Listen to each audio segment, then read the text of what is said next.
नमस्कार दोस्तों। आज हम सुन रहे हैं कुमार अंबुज की कविता खाना बनाती स्त्रियां। जब वे बुलबुल थीं उन्होंने खाना बनाया, फिर हिरनी होकर, फिर फूलों की डाली होकर। जब नन्ही धूप भी झूम रही थी हवाओं के साथ, जब सब तरफ फैली हुई थी कुनकुनी धूप, उन्होंने अपने सपनों को गूंदा, हृदयाकाश के तारे तोड़कर डाले, भीतर की कलियों का रस मिलाया। लेकिन आखिर में उन्हें सुनाई दी थाली फेंकने की आवाज़। आपने उन्हें सुंदर कहा तो उन्होंने खाना बनाया, और डायन कहा तब भी। उन्होंने बच्चे को गर्भ में रखकर खाना बनाया, फिर बच्चे को गोद में लेकर। उन्होंने अपने सपनों के ठीक बीच में खाना बनाया।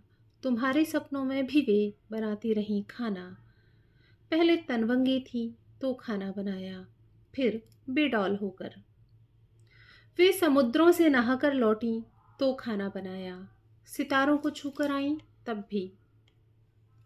उन्होंने कई बार सिर्फ एक आलू एक प्याज से खाना बनाया, और कितनी ही बार सिर्फ अपने सब्र से। दुखती कमर में, चढ़ते बुखार में, भी बाहर के तूफान में, भीतर की बाढ़ में उन्होंने खाना बनाया। फिर वात्सल्य में भरकर उन्होंने उमग कर खाना बनाया। आपने उनसे आधी रात में खाना बनवाया, 20 आदमियों का खाना बनवाया। ज्ञात अज्ञात स्त्रियों के उदाहरण पेश करते हुए खाना बनवाया। कई बार आंखें दिखाकर, कई बार लात लगाकर, और फिर स्त्रियोचित ठहराकर आप चीखे, उफ इतना नमक, और भूल गए उन आंसुओं को जो जमीन पर गिरने से पहले गिरते रहे तश्तरियों में, कटोरियों में।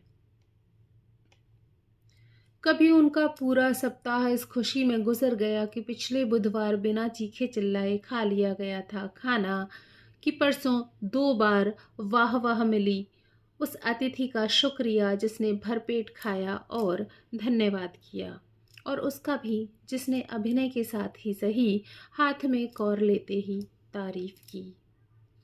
वे क्लर्क हुईं, अफसर हुईं। उन्होंने फर्राटेदार दौड़ लगाई और सितार बजाया, लेकिन हर बार उनके सामने रख दी गई एक ही कसौटी। अब वे थकान की चट्टान पर पीस रही हैं चटनी, रात की चढ़ाई पर बेल रही हैं रोटियां।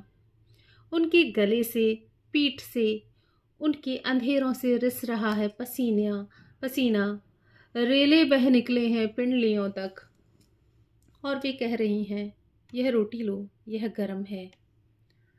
उन्हें सुबह की नींद